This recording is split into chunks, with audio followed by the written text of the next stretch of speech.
আসসালামু আলাইকুম গাইস। তো অনেকেই কিন্তু আমার কাছে জানতে চাচ্ছিলেন যে আমি আমার পাখিগুলোকে সফট ফুড হিসেবে কি দেই।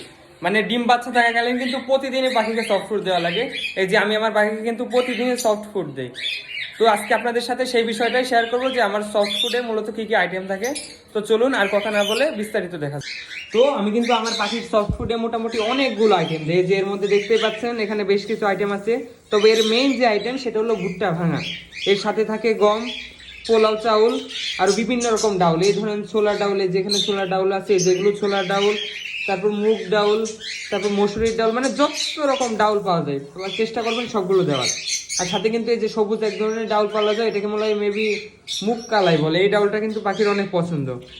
তো এই যে আমি কিন্তু মোটামুটি 15-20 দিনের সফট ফুড একবারে রেডি করে তারপর একটা বয়ামে রেখে দেই। আর এটা কিন্তু সরাসরি পাখিকে দেওয়া যায় না, এটা আগের দিন রাতের বেলা পানিতে ভিজিয়ে রাখতে হয়, পরের দিন সিদ্ধ করে তারপর পাখিকে দেওয়া লাগে। তো আপনারাও যদি এরকম সুস্থ সবল পাখি পেতে চান তাহলে কিন্তু সফট ফুড অবশ্যই দেওয়া লাগবে। আর এগুলো কিন্তু পাখি রেগুলার খায়, আর খেলে ওদের স্বাস্থ্যটা খুবই ভালো থাকে। তো আজকের মতো এই পর্যন্তই। আমাদের চ্যানেলে নতুন হলে সাবস্ক্রাইব করবেন, আর ফেসবুক থেকে দেখলে অবশ্যই পেজটা ফলো দিয়ে দেবেন। সকলকে ধন্যবাদ।